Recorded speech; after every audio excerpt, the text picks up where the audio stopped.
कि इस देश में आजादी के बाद अब एक नया चमचा युग शुरू हो गया है। लोग आपके पास आएंगे, जाति के नाम पे वोट मांगेंगे, आपसे धर्म के नाम पे वोट मांगेंगे और आपके वोट को ले जा करके किसी पार्टी के पास गिरवी रख देंगे।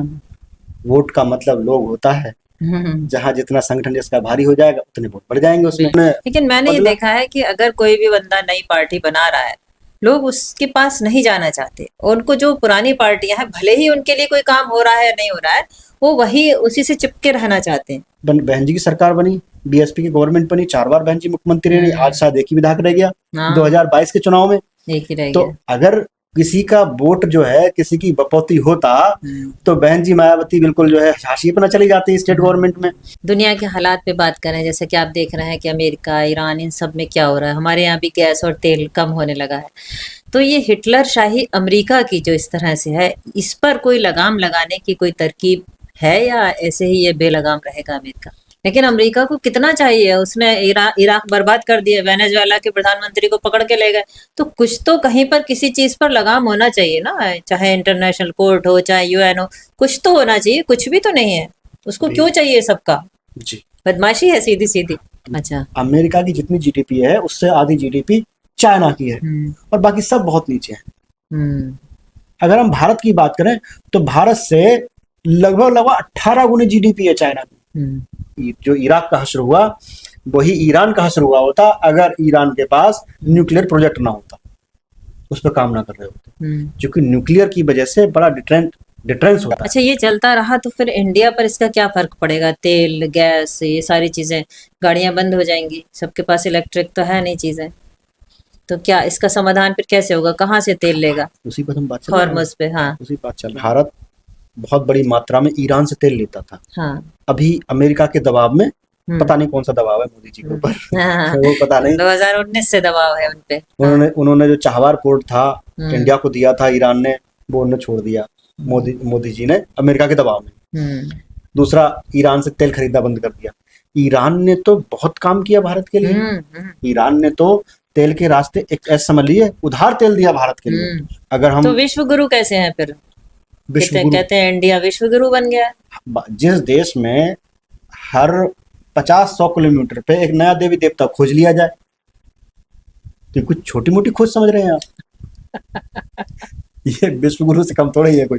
अच्छा। लेकिन ये खैर, कैसे विश्व गुरु बनेंगे, कैसे विश्व गुरु बनेंगे? क्या कांवड़ यात्राओं पे पुष्प वर्षा करके विश्व गुरु बनाएंगे? लेकिन ये सब काम ना होने के बाद भी आप देख रहे हैं कि मोदी जी को बार बार चुना जा रहा है।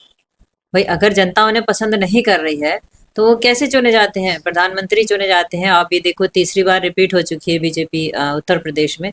तो वो कौन से ऐसे काम है जो जनता को मोहित कर रहे हैं अपनी तरफ और उनको बार बार वोट दे रही है? आप कहना चाह रहे हैं कि इधर के लोग बिना पढ़े लिखे हैं इसलिए वोट दे रहे हैं? बिना पढ़े लिखे ही तो हैं। अच्छा, पढ़े लिखे होते तो समझ के काम करते हैं ना, समझ के वोट देते हैं ना। दूसरी एक बात समझिए आप, वो इसलिए नहीं होता है कि हमें डेवलपमेंट चाहिए। वोट होता है कि हमें हिंदू राजा बनाना है, हमको हिंदू को जिताना है और हमें मुसलमान को हराना है। ऐसा कॉन्सेप्ट लोगों में। मुसलमान जो है वो कहता है हिंदू ना जीते। हाँ। अच्छा, कोई इतना सारा फिलिस्तीन में, गजा में इतने छोटे छोटे बच्चों को मार दिया, सब लगभग तबाह हो गया। तो क्या कोई ऐसा सिस्टम भी नहीं है कि हम इंटरनेशनल कोर्ट में जा सके? और गरीब का कोई भगवान नहीं होता। अच्छा, गरीब का भगवान नहीं होता। तो ईश्वर में रखते हैं? नहीं, मैं आस्था नहीं रखता ईश्वर में। ना आस्था रखता हूँ, ना आस्था न रखता हूँ, ना नहीं न रखता हूँ। दोनों बातें हैं।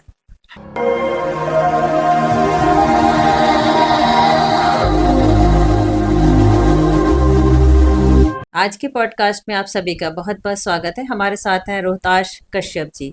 पेशे से आप एडवोकेट हैं और विदेश की जो समस्याएं हैं आजकल, जो युद्ध चल रहा है ईरान, अमेरिका, इजराइल, इन सब के बीच जो चल रहा है और जो हमारे भारत पर असर पड़ रहा है, इस सब के बारे में आज हम चर्चा करेंगे। क्योंकि आप एडवोकेट हैं इसलिए इन सब चीज़ों पर पकड़ रखते हैं। साथ ही आपकी एक पार्टी भी है, जनशक्ति एकता पार्टी आपने बनाई है इसी मकसद के साथ कि लोगों की समाज सेवा की जाए। तो आपका बहुत बहुत स्वागत है।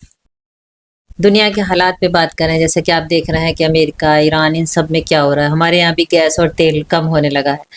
तो ये हिटलर शाही अमेरिका की जो इस तरह से है, इस पर कोई लगाम लगाने की कोई तरकीब है या ऐसे ही ये बेलगाम रहेगा अमेरिका?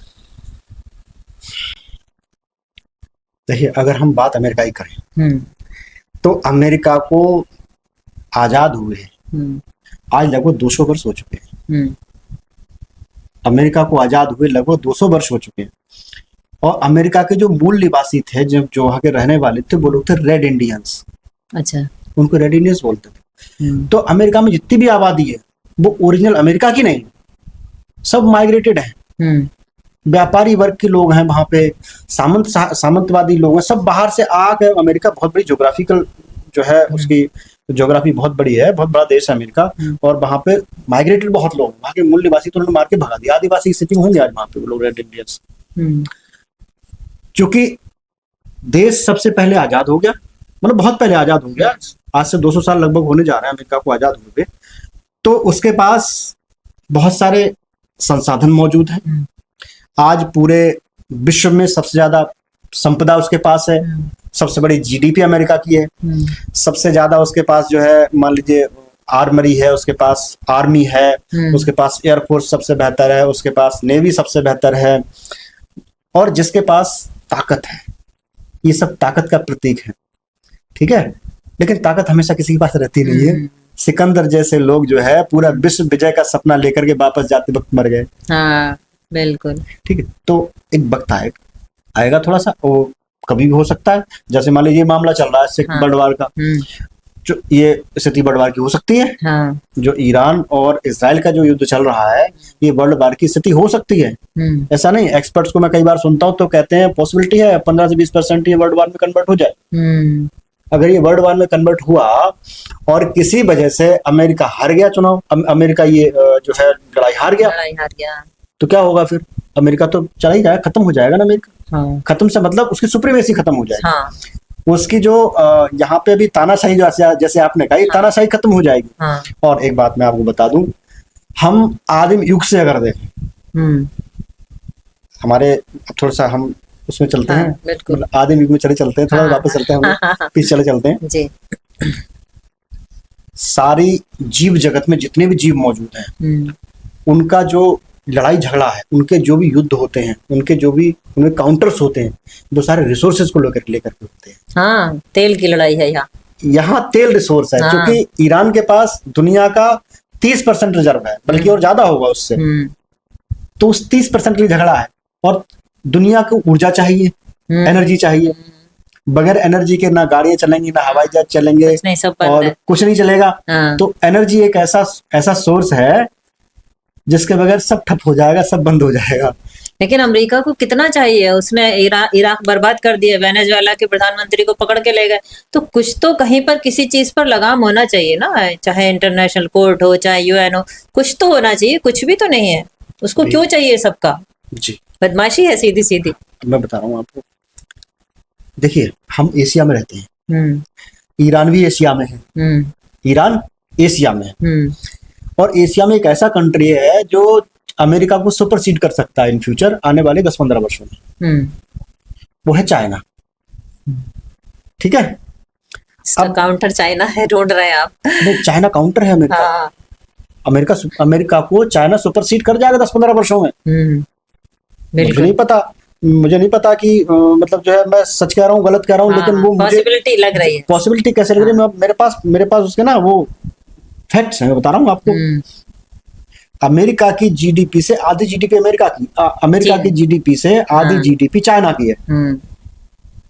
अच्छा। अमेरिका की जितनी जीडीपी है उससे आधी जीडीपी चाइना की है, और बाकी सब बहुत नीचे है।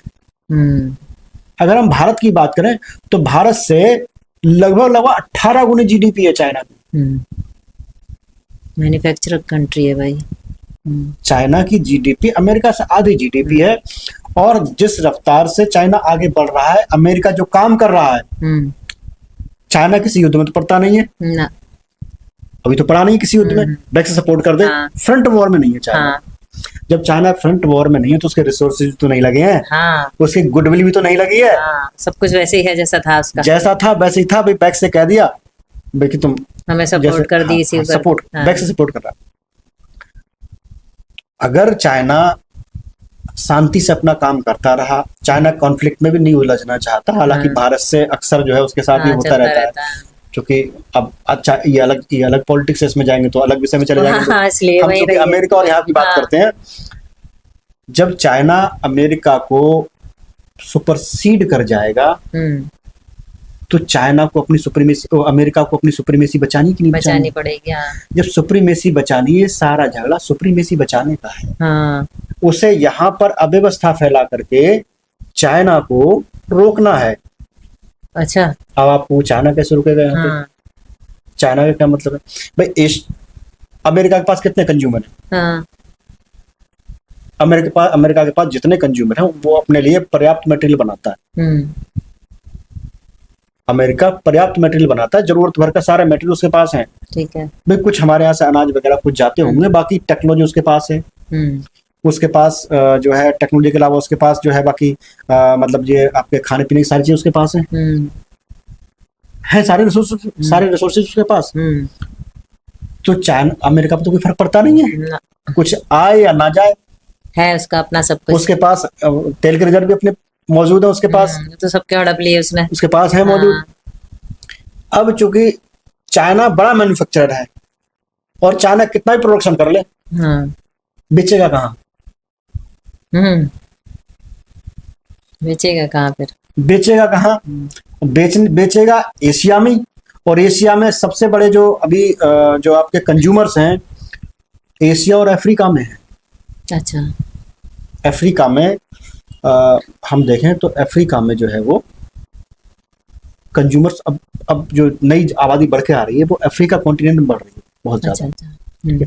तो अभी जो है वो कैसे करके जो है उस प्रोडक्शन के सप्लाई पे कैसे करके उसको जो है कंट्रोल किया जाए, इस पे काम चल रहा है। ठीक है। तो ऐसे करके एक तरीके से ग्रोथ रोकने का काम हो रहा है। लेकिन कहीं ना कहीं इसमें ये होता है कि अगर हम किसी दूसरे की टांग पकड़े खींचेंगे तो हम भी पीछे ही जा रहे हैं। अमेरिका का भी हालात कुछ वैसे ही हैं, लेकिन कोई किसी को रोक नहीं सकता बहुत लंबे समय तक। हर किसी की अपनी क्या लगता है ये लड़ाई और चलेगी लंबी? देखिए ये लड़ाई जो है ये इसके बहुत सारे कारण हैं। लंबी चल भी सकती है और लंबी नहीं भी चल सकती है। अब जैसे मान लीजिए लंबी चलने के क्या कारण है इसके? लंबी चलने के कारण ये है कि ईरान जो है वो अमेरिका की शर्तों को मानने को तैयार नहीं है। अमेरिका की जो शर्तें हैं, अमेरिका कहता है कि एक तो ये है कि आप सबसे पहले जो आपका न्यूक्लियर प्रोजेक्ट है, न्यूक्लियर एनरिचमेंट, उसको आप सरेंडर कर देंगे और इसको खत्म कर देंगे आप, इसको खत्म कर देंगे आप। दूसरा वो कह रहा है हार्मुज पोर्ट हमें चाहिए अब, ये अब वो भी चाहिए।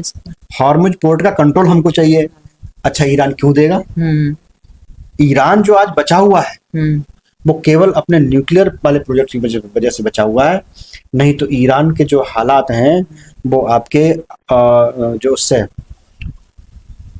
जो है उसके ऊपर देश है जहाँ पे जो है सद्दाम हुसैन रहते थे, इराक से बेहतर नहीं होते। जो इराक का हश्र हुआ वही ईरान का हश्र हुआ होता अगर ईरान के पास न्यूक्लियर प्रोजेक्ट ना होता, उस पर काम ना कर रहे होते। क्योंकि न्यूक्लियर की वजह से बड़ा डिटरेंस होता है। मतलब देखिए डिटरेंस की पॉलिसी है, हथियार को चलाए थोड़ी जाते हैं, सारे दिखाए जाते हैं, हथियार रखे जाते हैं कि देखो तुम्हारे पास अगर न्यूक्लियर तो मेरे पास भी न्यूक्लियर है, अगर तुमने चलाया तो छोड़ मैं भी दूंगा। और एक इसमें जो इसमें आपके जो है ना जो न्यूक्लियर पावर के जो कंट्रीज हैं उनकी जो है एक पैक्ट है, उनका एक समझौता है। उस समझौते के तहत कोई भी पहला वॉर नहीं करेगा न्यूक्लियर। इसको सीटीबीटी बोलते हैं। अच्छा ठीक है, इनका आपस में सीटीबीटी है। तो जिस देश के पास न्यूक्लियर पावर है, न्यूक्लियर जो न्यूक्लियर कंट्री है, उस देश को ये इंस्ट्रक्शन उसके तहत कि भाई आपको जो है वो चलाना नहीं है, पहले आपको नहीं चलाना है। जब पहले नहीं चलाना तो कौन पहले चलाएगा? अच्छा ये चलता रहा तो फिर इंडिया पर इसका क्या फर्क पड़ेगा? तेल गैस ये सारी चीजें, गाड़ियां बंद हो जाएंगी, सबके पास इलेक्ट्रिक तो है नहीं चीजें, तो क्या इसका समाधान फिर कैसे होगा? कहाँ से तेल लेगा? उसी पर हम बात चल रहे हैं। हाँ उसी बात चल रहे हैं हम लोग जी। भारत बहुत बड़ी मात्रा में ईरान से तेल लेता था। हाँ। अभी अमेरिका के दबाव में पता नहीं कौन सा दबाव है मोदी जी के ऊपर हाँ, वो पता नहीं। 2019 से दबाव है उनपे। उन्होंने जो चाहवार पोर्ट था इंडिया को दिया था ईरान ने, वो उन्होंने छोड़ दिया मोदी जी ने अमेरिका के दबाव में। दूसरा, ईरान से तेल खरीदना बंद कर दिया। ईरान ने तो बहुत काम किया भारत के लिए। ईरान ने तो तेल के रास्ते एक ऐसा समझ लिए उधार तेल दिया भारत के लिए, और भारत का रुपया एक्सेप्ट किया ईरान ने तो। हाँ, कि डॉलर नहीं तो रुपया दो। हाँ। और रुपया हमें तेल बेच के दो, सारा काम कर लो, उसके बाद दे देना। 45 डेज का वक्त दिया ईरान। हाँ, बहुत अच्छी ये चीजें थी जो 2019 से जान के खत्म कर दी गई। ये अब हम कहें तो कहने वाली बात यह है कि इतिहास में इतना मूर्ख प्रधानमंत्री हमें नहीं देखा, हमें कहने में कोई गुरेज नहीं, जिसका कोई विजन नहीं। आप देखिए, अगर हम तो विश्व गुरु कैसे हैं फिर? कहते हैं इंडिया विश्व गुरु बन गया। विश्व गुरु है ना। हाँ। विश्व गुरु पत्थर में प्राण फूंक के बन रहा है वो। अच्छा। हाँ, इसलिए भारत में जो गुरु है, जो पत्थर में प्राण फूंक सकता है, वो विश्व गुरु ही है। हाँ। अच्छा, आप उस बात को कह रहे हैं, प्राण प्रतिष्ठा को। हाँ, पत्थर में प्राण फूंकने की जिसके पास, जिस देश के पास ये क्षमता हो कि उसका एक साधारण सा पंडित ब्राह्मण बैठ करके, साधारण सा बाबा बैठ करके एक पत्थर में प्राण फूंक दे, वो देश विश्व गुरु नहीं हो सकता क्या? तो इन मामलों में भारत विश्व गुरु है। ठीक है, भारत अपना जो है जहाज बना नहीं सकता, उसके पास पुर्जे आएंगे अमेरिका से आएंगे, मतलब एक जेट इंजन तो बना नहीं पाया भारत। ठीक है, कोई आविष्कार कर नहीं पाया भारत। जिस देश में हर 50-100 किलोमीटर पे एक नया देवी देवता खोज लिया जाए, तो कुछ छोटी मोटी खोज समझ रहे हैं आप? ये विश्व गुरु से कम थोड़ा ही है कोई। अच्छा। लेकिन ये खैर जो है, कुल मिलाकर के ये है, ये केवल कहने वाली बातें हैं कि हम विश्व गुरु हैं। विश्व गुरु कैसे बन जाएंगे आप? हाँ। जिस देश के स्कूल बंद कर दिए जाएं, रिसर्च एंड डेवलपमेंट को जो फंड दिया जा रहा हो, एलोकेट किया जा रहा हो, वो फंड कट कर दिया जाए। रिसर्च एंड डेवलपमेंट को जब कांग्रेस गवर्नमेंट हुआ करती थी 7%, 6% देते थे वो R&D को, ये कट करके 4% कर दिया उन्होंने R&D पे। कैसे विश्वगुरु बनेंगे? कैसे विश्वगुरु बनेंगे? क्या कांवड़ यात्राओं पे पुष्प वर्षा करके विश्वगुरु बनाएंगे? इसके लिए फंड आपके पास है क्या? जुलूसों की जुलूस और शोभा यात्राओं से विश्वगुरु बनाएंगे देश को? देश विश्वगुरु केवल तभी बन सकता है जब देश के बच्चे शिक्षित हो जाएं, रिसर्च एंड डेवलपमेंट पे काम हो। जो हवाई जहाज अमेरिका में बन रहा है, वो हवाई जहाज भारत में बने। जो दवाइयों की खोज अमेरिका कर रहा है, वो दवाइयों की खोज भारत में हो। भारत में आज भी किसी मेडिसिन के लिए, किसी को किसी और मेडिसिन के लिए या किसी आविष्कार के लिए भारतीय किसी व्यक्ति को कोई नोबेल प्राइज नहीं मिला। किसी को नहीं मिला है। विश्व गुरु बनाने के लिए आपको देश में एजुकेशन पे काम करना पड़ेगा, रिसर्च डेवलपमेंट पे काम करना पड़ेगा, आपको चीजें जो खोजनी पड़ेगी, आविष्कार करने पड़ेंगे, रिसर्च करनी पड़ेगी आपको, है ना? लेकिन ये सब काम ना होने के बाद भी आप देख रहे हैं कि मोदी जी को बार बार चुना जा रहा है। भाई, अगर जनता उन्हें पसंद नहीं कर रही है तो कैसे चुने जाते हैं? प्रधानमंत्री चुने जाते हैं। आप ये देखो, तीसरी बार रिपीट हो चुकी है बीजेपी उत्तर प्रदेश में। तो वो कौन से ऐसे काम है जो जनता को मोहित कर रहे हैं अपनी तरफ और उनको बार बार वोट दे रही है? भारत की जो आबादी है, मैं अगर बात करूं तो ये उत्तर भारत की बात करेंगे हम लोग। हाँ, बिल्कुल। दक्षिण भारत की बात नहीं करें। दक्षिण भारत लोग समझदार हैं, पढ़े लिखे लोग हैं। बिल्कुल, ठीक है। उत्तर भारत की जो आबादी है, उत्तर प्रदेश हो गया, आपके मध्य प्रदेश हो गया, आपके राजस्थान हो गया, ये राजस्थान नीचे चले गए, दक्षिण भारत को छोड़ देते हैं अभी हम। राजस्थान, मध्य प्रदेश, उत्तर प्रदेश, आपके बिहार हो गया, आपके जो है बिहार के बाद झारखंड हुआ, छत्तीसगढ़ हुआ। जरा इनकी लिटरेसी रेट देख लीजिए आप क्या है। आप कहना चाह रहे हैं कि इधर के लोग बिना पढ़े लिखे हैं इसलिए वोट दे रहे हैं? बिना पढ़े लिखे ही तो हैं। अच्छा, पढ़े लिखे होते तो समझ के काम करते हैं ना, समझ के वोट देते हैं ना। दूसरी एक बात समझिए आप, मैं तो फील्ड में जाता हूँ, गांव जाता हूँ, मैं लोगों से मिलता हूँ, मेरा एक सवाल कॉमन है लोगों से। मैं उनसे पूछता हूँ, भाई साहब यहाँ एक बात बताइए कि इस गांव के कितने लोग बाहर काम करने गए, यहाँ से काम करने बाहर कितने लोग गए? वो कहते हैं साहब गांव का कोई 25-26 साल का लड़का गांव में नहीं, सब बाहर है। कहाँ है? हरियाणा है, पंजाब है, देहरादून है, चंडीगढ़ है, दिल्ली है, कहाँ है? प्रदेश में काम नहीं है। यही हाल, ये तो मैं केवल बरेली की बात बता रहा हूँ हाँ, आपको। बिल्कुल, हाँ। ये हाल बरेली का नहीं है, पूरे उत्तर प्रदेश का हाल है, पूरे आपके बिहार का हाल है, छत्तीसगढ़ का हाल है, झारखंड का हाल है।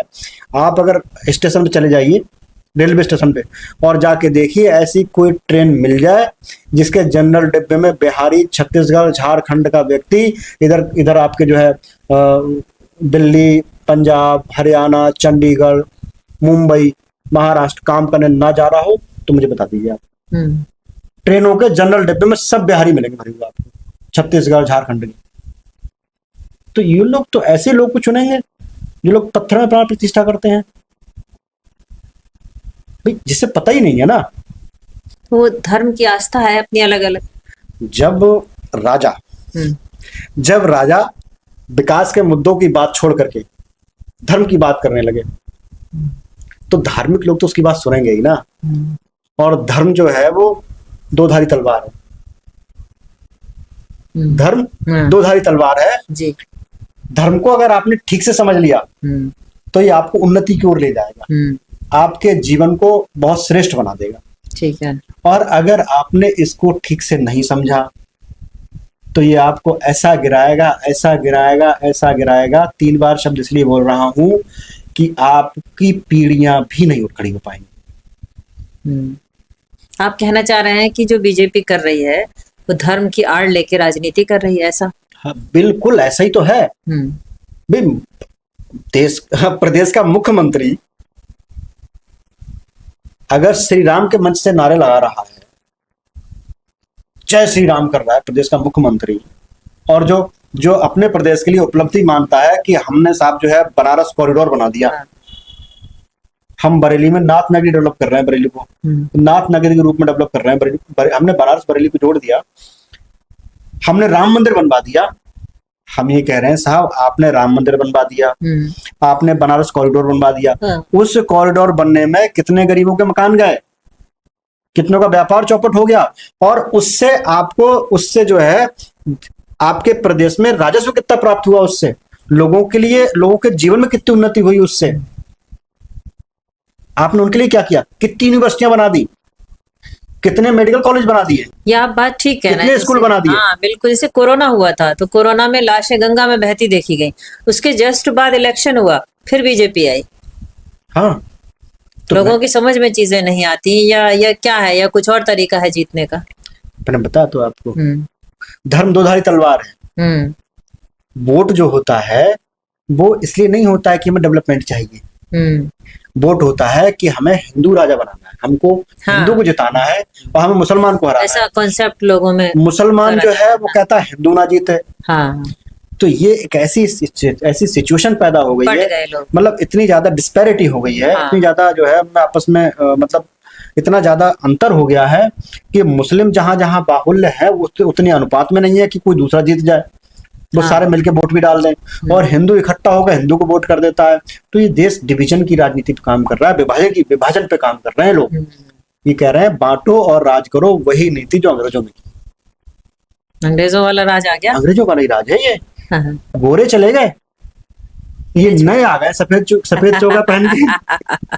आपकी एक राजनीतिक पार्टी है और आपने क्यों बनाई है, क्या मकसद है, ये जानना चाहेंगे। जी बिल्कुल। एक्चुअली मैम हमें जब हमने देश में स्थिति देखी, क्योंकि हम बरेली रहने वाले अभी, तो पहले तो हमने बरेली की स्थिति देखी। ठीक। हमने ये देखा कि हमारे जो देश के राजनीतिक हालात हैं वो हालात एक्चुअली में देश की जो जनता है उसके अधिकारों के लिए वो पर्याप्त नहीं है, उनके जो एफर्ट्स हैं, उनके जो प्रयास हैं राजनीतिक रूप से वो पर्याप्त नहीं है। दूसरी बात हम ये देखते हैं कि जो वोटर्स हैं, वो जो वोट करते हैं लोगों को, वो लोग कहीं ना कहीं किसी पार्टी के सवार होकर के लीडर्स आते हैं वोट मांगने, वो एक्चुअली जनता के लीडर सब नहीं है। तो हमारा मकसद तो पहला तो ये है कि हम सच्चे जनता के लीडर्स पैदा करें। क्या नाम है आपकी पार्टी का? जनशक्ति एकता पार्टी। अच्छा अच्छा। तो हम जनता के लिए नेता पैदा करें, उनके लिए लीडर्स पैदा करें जो वास्तव में लीडर्स हो, किसी पार्टी के सवार ना हो, किसी मान लीजिए मान्यवर काशीराम जी ने एक बड़ी सुंदर बात लिखी इस विषय के लिए जी। उन्होंने कहा कि इस देश में आजादी के बाद अब एक नया चमचा युग शुरू हो गया है। एक चमचा युग शुरू हो गया है। तो चमचा युग को उन्होंने क्या कहा, उन्होंने कहा कि देखो, वो फील्ड में जाते थे, लोगों को बताते थे कि देखो, लोग आपके पास आएंगे, जाति के नाम पे वोट मांगेंगे आपसे, धर्म के नाम पे वोट मांगेंगे, और आपके वोट को ले जा करके किसी पार्टी के पास गिरवी रख देंगे। आपके वोट को किसी पार्टी के पास गिरवी ले जाकर रख देंगे, आपका कोई काम नहीं करेंगे वो। ये सच है। क्योंकि उन पार्टी के लोगों ने ये समझ लिया है कि अब देश आजाद हो चुका है, और देश आजाद होने पर जो हम सत्ता में बैठे हुए लोग थे, वो अब चूंकि संविधान में ऐसी व्यवस्था कर दी गई है कि वोट का सबको राइट दिया गया है, वोट का सबको बराबर का अधिकार दिया गया है, तो हम इस सत्ता से बेदखल हो जाएंगे। तो एक बड़ी कॉन्स्पिरेसी रची इन लोगों ने बड़ी कॉन्स्पिरेसी के तहत लोगों को, जैसे मान लो जातियां हैं अलग अलग, तो उन्होंने एक कश्यप नेता उठाया, एक जाटव नेता उठाया, और ऐसे ही करके जो है उन्होंने मान लीजिए एक मौर्य नेता उठाया, ऐसे ही मोमडोनों में एक नेता उठाया। उन्होंने कहा कि भाई देखो, हम आपको रिप्रेजेंट कर तो रहे हैं, हमने आपके फलाने को जो है सांसद बना दिया, उसको विधायक बना दिया, उसको मंत्री बना दिया, आपके लिए हमने ये कर दिया, भाई बराबर रिप्रेजेंटेशन है आपका। लेकिन असल में क्या है, वो सब चमचे हैं पार्टी के। मान्यवर काशीराम जी ने इसलिए चमचा कहा उनको, और उन्होंने यही कहा कि आपको अपने वोट की कीमत जो है समझनी है, और वोट देते वक्त ये देखना है कि हम अपने वोट को अपनी सत्ता के लिए वोट करें, किसी और के लिए नहीं सत्ता। तो ये हमने देख के पाया। तो इस स्थिति को हम कुछ बदलना चाहते हैं। हम चाहते हैं वास्तव में सच्चे समाज के नेता देश में पैदा हों, मान्यवर काशीराम जैसे लोग पैदा हों, जगजीवन राम जैसे लोग पैदा हों, अच्छे नेता पैदा हों। अटल बिहारी वाजपेयी जी को हम कह सकते हैं वो अच्छे नेता थे देश के, अब वो नहीं है। उन्होंने कभी भेदभाव की बात नहीं करी। तो चूंकि अब हमने 7-8 साल पहले पार्टी बनाई, तो हमने जो माहौल देखा वो इसके विपरीत है। तो चुनाव अभी तक लड़ा है नहीं? चुनाव लड़ते हैं, हर साल लड़ते हैं। पार्टी चुनाव लड़ती है। अच्छा, हर बार चुनाव लड़ती है। इतने 7-8 साल से लगातार पार्टी चुनाव लड़ती है। तो कितना वोट वगैरह मिलते हैं? वोट वगैरह तो कम ही रहता है, क्योंकि हमने अभी काम करना शुरू किया है। तो अब फील्ड में रहते हैं, काम करेंगे तो वोट शेयर भी बढ़ेगा। लोगों को हम अवेयर कर रहे हैं, संगठन पे काम कर रहे हैं, लोगों को जागरूक करने पे काम कर रहे हैं, तो वोट बढ़ेंगे ही बढ़ेंगे। क्योंकि वोट का मतलब लोग होता है, जहाँ जितना संगठन जिसका भारी हो जाएगा उतने वोट बढ़ जाएंगे उसमें। तो हम लोगों को जागरूकता पे काम कर रहे हैं। और जैसे आपने ये कहा कि क्या क्या उद्देश्य क्या क्या रहे पार्टी के, तो हमने आपको बताया कि हम चाहते हैं कि देश में सच्चे लीडर्स पैदा हो, ये चमचा युग ना हो, चमचे ना हो। अब चूंकि बहुत बड़ी व्यवस्था है इनके पास, तो इनके पास तो जब व्यवस्था है तो तोड़ना भी बड़ा कठिन काम है। फंड्स बहुत हैं, फंड सबसे बड़ा काम। इनके पास तो बहुत फंड्स हैं, हमारे पास फंड्स भी नहीं है। लेकिन हम सीख लेते हैं मान्यवर कांशीराम जी से, बाबा साहेब अम्बेडकर जी से, और इतने बहुत सारे नेता मौजूद हैं जिनसे हम सीख ले सकते हैं। उन लोगों ने, लेकिन मैंने ये देखा है कि अगर कोई भी बंदा नई पार्टी बना रहा है, लोग उसके पास नहीं जाना चाहते। उनको जो पुरानी पार्टियां हैं, भले ही उनके लिए कोई काम हो रहा है या नहीं हो रहा है, वो वही उसी से चिपके रहना चाहते हैं। क्या कहेंगे? ये जो लोग चिपके रहना चाहते हैं कहीं पर, उनके अपने व्यक्तिगत हित हो सकते हैं, उनके पर्सनल इंटरेस्ट हो सकते हैं। अगर ऐसे चिपके रहना चाहते हैं और ये बात सच है, तो फिर कांग्रेस कभी सत्ता से जाती नहीं। हाँ, ये भी कह सकते हैं। कांग्रेस कभी सत्ता से नहीं जाती, जो है केंद्र में भाजपा की सरकार नहीं बनती। लेकिन आपने पार्टी बनाई है, आपको नहीं लगता कि बहुत बड़ा काम आपने किया है, जिसका जो आपका मकसद है वो पूरा होना बहुत बड़ा काम है? बड़ा काम तो है, लेकिन एक बात ये समझ लीजिए कि कोई भी काम असंभव नहीं होता। काम बड़ा जरूर है। सबको वक्त लगता है, तो वक्त के साथ चीजें होंगी, हम काम करेंगे तो जरूर होंगी चीजें, और लोगों को समझ में आएंगी। ऐसा नहीं है। बहुत सारी छोटी छोटी पार्टियां जो हैं, जो स्टेट गवर्नमेंट में पार्टिसिपेट कर रही हैं, उनका हिस्सा है सरकार में, और केंद्र में भी हिस्सा है उनका। तो उन लोगों ने काम किया। ऐसा नहीं है कि पार्टियां हैं, वो काम करने वाले लोग बढ़ते हैं आगे। पब्लिक भी देखती है कि हम किसके लिए, कौन काम कर रहा है हमारे लिए, कौन हमारे बीच में, कौन हमारे लिए लड़ रहा है, कौन हमारे हक अधिकार की बात कर रहा है, कौन हमारे भविष्य की बात कर रहा है। तो पब्लिक को समझ में आती है, बदलते हैं। आप यूपी में देख लीजिए, बहन जी की सरकार बनी, बीएसपी की गवर्नमेंट बनी, 4 बार बहन जी मुख्यमंत्री रही। आज शायद एक ही विधायक रह गया 2022 के चुनाव में। एक ही रह तो गया। अगर किसी का वोट जो है किसी की बपौती होता तो बहन जी मायावती बिल्कुल जो है हाशिए पे ना चली जाती स्टेट गवर्नमेंट में, स्टेट लेजिस्लेशन में। ऐसे ही समाजवादी पार्टी भी सरकार से बाहर हो गई, लेकिन बैक बाउंस किया उन्होंने। 2024 के चुनाव में 38-39 सीटें आई उनकी, और पूरे भारत में, देश में तीसरे नंबर की सबसे बड़ी पार्टी है। तो ऐसा नहीं है, लोग समझते हैं और बदलते हैं। जहां जिससे उम्मीदें होती हैं, जिस पे भरोसा होता है, वो व्यक्ति उसको करता है, उसके साथ जुड़ना चाहता है जी। लेकिन बहुत सारे जो नेता होते हैं उनका मतलब जो है अपने व्यक्तिगत होते हैं, ये है। अच्छा, हम लोग बात कर रहे थे अभी कि पूरे दुनिया में ऐसे करके झगड़ा चल रहा है, ये सब ईरान और अमेरिका हो रहा है, तो इन सब के बीच में एक जगह है यूएन, उसको तो बोलना चाहिए। इतने सारे झगड़े होते रहते हैं, तो यूएन का क्या रोल है? यूएन, देखिए यूएन जो बना सेकेंड वर्ल्ड वॉर के जस्ट बाद बना, और यूएन जो बनाया, जो कंट्री थे जिन्होंने बनाया, वो कंट्री जो थे वो आपके अलाइड पावर्स के थे। उस समय दो पावर्स थी, allied powers and axis powers. तो अलाइड पावर्स में अमेरिका था, ब्रिटेन था, रशिया था। तो बनाने वाले तो उसी में है। हाँ, तो चूंकि यूएन जो बना इन विनर कंट्रीज ने बनाया, और जब विनर कंट्रीज ने यूएन बनाया, क्योंकि वो विनर थे, उनके पास रिसोर्सेज बहुत सारे थे, ठीक है ना, तो उसकी फंडिंग करते हैं यही सारे लोग। मान लीजिए खर्चा है यूएन का, मान लीजिए फॉर एग्जांपल मान लीजिए 100 रुपया, और उसमें 75 रुपए जो है वो अमेरिका खर्च कर रहा है, या 50-60 रुपए अमेरिका खर्च कर रहा है, रसिया खर्च कर रहा है 5 रुपए, ब्रिटेन खर्च कर रहा है 2 रुपए, और हम लोग दे रहा है 10 पैसे 5 पैसे।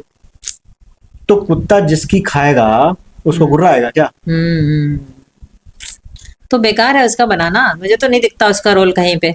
यूएन का काम है, मैं बता रहा हूँ आपको। हाँ। यूएन का काम है, अभी जैसे मान लीजिए हमारा कंट्री है, भारत है, मान लीजिए भारत का मुद्दा आज कश्मीर का यूएन में पड़ा हुआ है, ध्यान है आपको? कश्मीर का मुद्दा जवाहरलाल नेहरू के वक्त में उसमें पड़ा हुआ, उसमें कोई डिसीजन नहीं होता, कैसे डिसीजन हो जाएगा?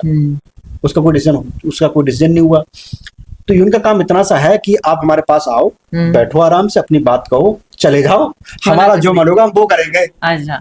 और यही मुद्दा अमेरिका का होता, यही मुद्दा रशिया का होता, अगर यही मुद्दे में जापान हो, चूंकि जापान के पास जो अमेरिका का अम्ब्रेला है, तो सॉल्व हो गया होता। तो अच्छा, कोई इतना सारा फिलिस्तीन में, गजा में इतने छोटे छोटे बच्चों को मार दिया, सब लगभग तबाह हो गया, तो क्या कोई ऐसा सिस्टम भी नहीं है कि हम इंटरनेशनल कोर्ट में जा सके? इंटरनेशनल कोर्ट जा तो सकते हैं आप, लेकिन इंटरनेशनल कोर्ट में जाएंगे किसके अगेंस्ट?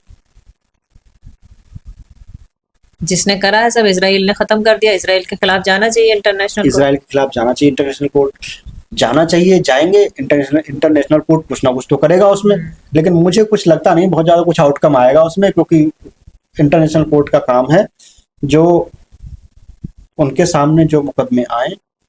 देखो, मैं जितना समझ पा रहा हूँ, जो अंतरराष्ट्रीय जितने भी संगठन है, चाहे वो WHO हो, चाहे वो WTO हो, यूनाइटेड नेशंस हो, और भी जो भी संगठन है, इंटरनेशनल कोर्ट ऑफ जस्टिस है, इंटरनेशनल क्रिमिनल कोर्ट है, इनमें जहां भी आप जाएं, जितने भी आप जाएं, ये इन मामलों को, मुझे लगता है कि इन मामलों के लिए बहुत ज्यादा इनके लिए कोई मायने नहीं रखते इनके लिए। इस तरह से बिल्कुल युद्ध ऐसे हो रहे हैं जैसे कभी किसी जमाने में सुने जाते थे, किसी को भी मार दिया, कहीं भी बम गिरा दिया, मानवाधिकार भी कहीं नहीं दिखता। मानवाधिकार आयोग तो मुझे लगता है बना हुआ है, सब क्या क्या करते हैं ये संस्थाएं, सिर्फ बिना वजह का खर्चा बढ़ाने के लिए बैठे हुए। ये लोग बड़े बड़े स्लोगन बनाते हैं, हाँ, उन स्लोगन को प्रमोट करते हैं, ये उसके लिए बने हुए हैं, बस काम कुछ नहीं है इनका। काम धाम तो समझ में नहीं आता भाई। मैं तो देख रहा हूँ कोई केवल हवा चीज चल रही है भाई। एक मैं भी LLM कर रहा था अभी यहाँ पे, अभी यूनिवर्सिटी में मैंने LLM की, तो यहाँ पर एक इंटरनेशनल पीस करके बना हुआ है, संस्था बनी है अंतरराष्ट्रीय इंटरनेशनल, और वो आपके दक्षिण कोरिया में वहाँ का इसका जो है, वहाँ पे लोग हैं बहुत सारे, और उसमें बहुत सारे टीचर्स हैं जुड़े हुए, टीचर्स एंड स्टूडेंट्स बहुत सारे जुड़े हुए इंटरनेशनल लेवल पे। अच्छा।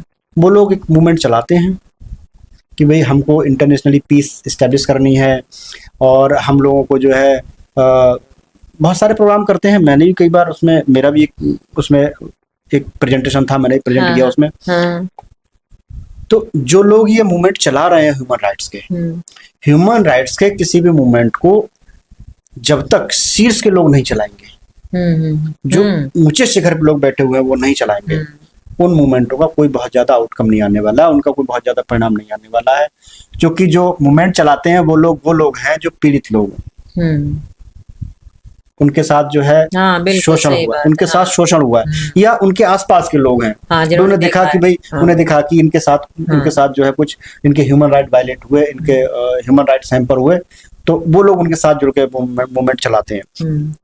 और चूंकि इस तरीके जो मूवमेंट है वो सीधे गवर्नमेंट के अगेंस्ट जाते हैं, इसलिए वो चल नहीं पाते हैं। चलते तो हैं, रिजल्ट कोई नहीं आता है। हाँ, आपने एक बुक भी लिखी है, राष्ट्रीय सामाजिक स्थिति। जी। क्या लिखा है इसमें? इसमें हमने ये लिखने का प्रयास किया है कि जो इस समय देश में चल रहा है, हाँ। इन्हीं सारे मुद्दों पर हमने इसमें लिखा है। हमने लिखा है कि लोग गरीब क्यों हैं, गरीबी के पीछे मानसिकता क्या है, अच्छा, देश के प्रधानमंत्री क्या कर रहे हैं, मुख्यमंत्री क्या कर रहे हैं और क्या करना चाहिए, ये सारी बातें इसमें लिखी हुई हैं। और हमने जो है माननीय काशीराम जी से, बाबा साहेब अम्बेडकर जी से और ज्योतिबा फुले जी से प्रेरणा लेकर के और जो है इसको लिखने का प्रयास किया है। ईवी रामास्वामी पेरियार जी के भी इसमें कुछ थॉट्स लिखे हैं हमने। अच्छा। तो वही है, स्थिति यही है कि भाई गरीब आदमी क्यों है। गरीब आदमी की सबसे बड़ी समस्या ये है कि वो गरीबी को स्वीकार कर लेता है। तो क्या और जहाँ चीजें एक्सेप्टेड हो जाती हैं, हाँ, वहां पर कोई गुंजाइश नहीं रह जाती। हाँ, आगे बढ़ने का कोई वो नहीं चांसेस। हाँ। और गरीब आदमी जो है वो बहुत ज्यादा रिलीजियस होता है। हाँ। आप मंदिरों में देख लीजिए, आप जितने भी धार्मिक स्थल है वहां चले जाके देख लीजिए आप। बाकी जो लोग संपन्न लोग हैं वो तो खाली पिकनिक के हिसाब से आते हैं। सही। और ये जो लेबर क्लास का आदमी है, जो मजदूर वर्ग का आदमी है, या थोड़ा सा बाहर कहीं नौकरी भी थोड़ा बहुत करने वाला आदमी है, वो आदमी बहुत आस्थावान होकर के जाता है, अपनी परेशानियां लेके जाता है, अपनी परेशानी लेके जाता है। और गरीब का कोई भगवान नहीं होता। अच्छा, गरीब का भगवान नहीं होता, गरीब का कोई नहीं होता। आप किसे मानते हैं? आपकी बातों से लगता है आप किसी को नहीं मानते। नहीं, मेरे सब मेरे हैं और कोई मेरा नहीं है। नास्तिक तो नहीं है? नहीं। तो ईश्वर में रखते हैं? नहीं, मैं आस्था नहीं रखता ईश्वर में, ना आस्था रखता हूँ, ना आस्था न रखता हूँ, न रखता हूँ, दोनों बातें हैं। हाँ, देखिए ऐसा है ना, जैसे आस्था रखना और आस्था न रखना भी अपने आप में एक रिलीजन है। जैसे मान लीजिए आप किसी में आस्था रखते हैं तो ये रिलीजियस हो गए आप, और किसी में मतलब आस्था किसी में रखते ही नहीं है तो अपने आप में एक रिलीजन हो गया। ये कैसे हो गया रिलीजन? रिलीजन का मतलब होता है वर्ग, क्लास। हाँ। और जहाँ क्लास हो जाए कुछ लोगों का तो फिर वो धर्म हो जाता है। धर्म तो वो हुआ ना जो किसी को कुछ मानता है, आप तो किसी को मानते ही नहीं। नहीं, धर्म किसी को मानना थोड़ी हुआ, ना मानना भी धर्म है। ना मानना भी धर्म है अपने आप। अरे अब भाई हमने प्रतिज्ञा ली कि हम आज खाना नहीं खाएंगे। हाँ। और फिर दूसरी तरफ हमने एक कमिटमेंट किया, हम आज खाना खाएंगे। हाँ। तो दोनों में एक कमिटमेंट तो है, कमिटमेंट तो कॉमन है। अच्छा। हाँ, तो जैसे जिस धर्म की हम बात करते हैं वो धर्म, ये एक्चुअली में ये धर्म नहीं है, संप्रदाय है। ये वक्त के साथ विकसित हुए, समय के साथ विकसित हुए। क्योंकि अभी मैं एक किताब पढ़ रहा था, सेपियंस बुक है, युवान नोवा हरारी किताब, मैंने थोड़ी सी पढ़ी, ज्यादा नहीं पढ़ी है उसमें। अच्छा। उसमें उन्होंने बताया कि मनुष्य कैसे कैसे विकसित हुआ है। हाँ। अभी आगे पढ़ूंगा तो हो सकता है आगे कोई दोबारा चर्चा हो तो मैं आपको उसको जिक्र करूंगा दोबारा। जी। तो धर्म की जरूरत ही क्यों पड़ी? धर्म की जरूरत केवल इसलिए पड़ी कि साझा मिथक या किसी साझा बात के लिए लोग इकट्ठे हो सकते हैं। किसी साझा बात के लिए, साझा कल्पना के लिए लोग इकट्ठे हो सकते हैं। और एक नहीं, दो नहीं, 10 नहीं, 50 नहीं, 100 नहीं, हजारों लाखों की संख्या में इकट्ठे हो सकते हैं लोग। ये बिल्कुल सही है। एक साझा कल्पना के लिए, इसलिए धर्म की कल्पना की गई। वरना आप वैसे एक समूह बना लीजिए, आप 150-250 लोग, जैसे ही ज्यादा होंगे वो उसमें स्प्लिट हो जाएगा, विद्रोह हो जाएगा। उसमें बना के देख लीजिए आप कभी भी। अच्छा। मैं नहीं बता, रिसर्च बताती है। आप देखिए, जैसे आपने संगठन देखे होंगे, संगठन में 100-150 लोग जैसे ही पार करेंगे फिर वहां पे क्या ग्रुप बनने लगेंगे। वहां पे लोग बटन लगेंगे, मतलब ये ग्रुप ये हो गया, एक ग्रुप ये हो गया। जैसे ही 100-150 ऊपर जाएंगे और 250 ऊपर गया तो पक्का स्प्लिट होना ही होना उसमें। जब तक विजन एक ना हो, कोई हाँ, विजन एक ना हो, कोई एक कल्पना ना दे दी जाए उनको, एक उनको 27 में क्या लग रहा है आपको, फिर से बीजेपी आएगी? 27 में आनी तो नहीं चाहिए बीजेपी, और नहीं आएगी। नहीं, काम तो बड़े अच्छे करे, लोग कह रहे हैं अनाज भी दिए हैं और देखो सड़कें बन गई हैं, इतना शहर के विकास हो रहे हैं, जगह जगह बहुत सारे काम करे हैं। जो लोग ये कह रहे हैं कि शहर का विकास है, शहर का डेवलपमेंट हो रहा है, मुझे लगता है वो घरों में रहते हैं, या उनका कोई एक ही रास्ता कह रहे होगा। हैं लॉ एंड ऑर्डर बहुत अच्छा यूपी में हो गया जब से बाबा जी की सरकार आई है। फर्जी मुकदमे लिखे जा रहे हैं, हम्म, और जो सही मुकदमे लिखे नहीं जा रहे, कहाँ लॉ एंड ऑर्डर है?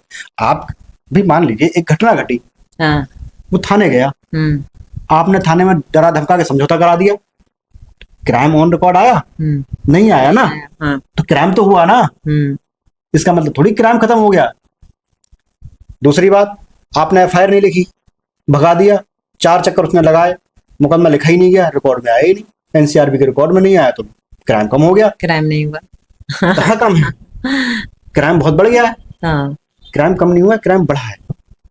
आपकी पार्टी अगर किसी के साथ गठबंधन में आती है तो किसके साथ जाना चाहेंगे? अभी तो इस विषय पर हम कुछ भी नहीं कर सकते, हम तो काम कर रहे हैं।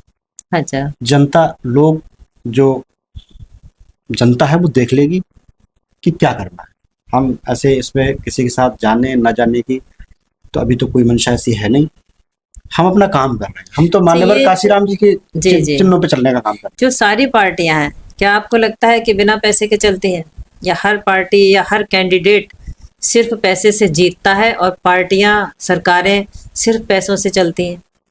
जितना ज्यादा जिसके पास पैसा है इलेक्शन में वो उतना ज्यादा पैसा खर्च करता है और वैसे ही रिजल्ट आता है जैसा पैसा खर्च करता है। ये बात सही है क्या? हैं। देखिए, ये बात आपकी सही है, पैसे का काम अपनी जगह है और पसीने का काम अपनी जगह है। ठीक है, प्रभाव आता है पैसे का, पैसे का प्रभाव आता है। मैं आपको उदाहरण दे सकता हूँ इस बात का। सन 2014 के बरेली लोकसभा सीट पे हमारे वर्तमान के मेयर साहब ने चुनाव लड़ा, बीएसपी से टिकट लेकर के आए, लोकसभा का चुनाव हार गए वो। अच्छा, 2014 का लोकसभा चुनाव। उसके बाद 2014 के बाद 17 में चुनाव हुए, 17 में तो विधानसभा चुनाव हुए, विधानसभा और विधानसभा के जस्ट बाद जो है 18 में आपके लोकसभा इसके चुनाव हुए, मेयर के। ठीक है, बेचारे गुलशन आनंद यहाँ बरेली में अपना जीवन पूरा खपाते खपाते बेचारे जो दिखते हैं, अभी हमको कहीं उठावने में कहीं जाते हैं तो दिख जाते हैं वो हमको। गुलशन आनंद ने कम से कम 4 बार मेयर का चुनाव लड़ा होगा बीजेपी से। अच्छा, उनका टिकट काट के पैसे के दम पे मेयर साहब को दे दिया, वर्तमान उमेश गौतम जी को, वो मेयर बन गया। तो पैसे का ये काम होता है। हाँ। पैसे का ये काम होता है कि जो असली हकदार है हाँ। उसको टिकट नहीं मिला, जिसने अपना जीवन खपा दिया पार्टी के लिए, उसका टिकट काट के उमेश गौतम जी को दे दिया गया, वो मेयर बने, 2 बार मेयर बने, 18 मेयर बने और 23 में मेयर बने। ये पैसे का कमाल है, लेकिन हर जगह पैसा काम नहीं आता जी। हर जगह पैसा काम नहीं आता है। पैसे का ये काम हो गया, लेकिन जो मेहनत करने वाले लोग हैं, जो अपने दम पे काम करते हैं, उनको कोई नहीं रोक सकता, वक्त लग सकता है। इसलिए मान्यवर काशीराम जी ने भी कहा था, मैं बार बार काशीराम जिक्र क्यों करता हूँ, क्योंकि मैंने उनको पढ़ा और मैं उनसे प्रेरणा लेता हूँ। उन्होंने जब लोगों के बीच में जाते थे, उनको कैडर पढ़ाते थे, तो उनसे एक बात कहते थे, देखो जो सत्ता में है उसकी समस्याएं हल होती हैं, और हमको सत्ता चाहिए। हम शोषित हैं, हमारे साथ सदियों से, हजारों वर्षों से हमारे साथ शोषण होता आया है। अब हम आजाद हो गए, हमारे लिए वोट का राइट मिल गया, और आप जो वोट करें तो वो सोच समझ के करें। दूसरी बात, उन्होंने ये कहा कि आप पार्टी के लिए काम करो, पार्टी के लिए वोट दो, और पार्टी के लिए पैसा भी दो, जिसकी जो हैसियत है, 10 रुपया, 20 रुपया, 5 रुपया, जो भी करना है करो। लोगों ने काशीराम जी की बात को सुना और उन्होंने पार्टी के लिए पैसा दिया, फंडिंग की 10-10, 20-20 रुपया करके। और काशीराम जी ने ये कहा था पैसे लेते वक्त कि जिस दिन हम सत्ता में आएंगे, जिस दिन हमारी सरकार बनेगी, उस दिन आपका ये दिया हुआ पैसा हम ब्याज सहित लौटाएंगे। आप देख लीजिए, जब बहन जी की सरकार बनी सन 2008 में, देख लीजिए कितने लोगों के नौकरियां लगी, कितने लोग जो भूमिहीन थे, जिनके पास जमीनें बिल्कुल नहीं थी, जाटवों के पास, जाटव और हमारे हरिजन लोग बहुत सारे, जाटव हरिजन नहीं किया, बहुत सारे ओबीसी के बहुत सारे लोगों को जमीन को पट्टे दिए उन्होंने, उन लौटा। जो गरीब लोग थे उनके लिए काम किया उन्होंने। तो बहुत सारी बातें हमने आपके साथ की, बहुत सारी चर्चा करी, तो बहुत सारे विषय एक साथ सब आ गए। अब थोड़ा सा वक्त कम है तो आपको फिर किसी दिन आमंत्रित करेंगे, यहाँ बात करेंगे आपसे। आपका बहुत बहुत शुक्रिया। जी मैम, थैंक यू। और आपने मुझे इस पॉडकास्ट में आने का अवसर दिया और मुझे अपनी बातें कहने का मौका दिया, उसके लिए आपका बहुत बहुत धन्यवाद। Thank you.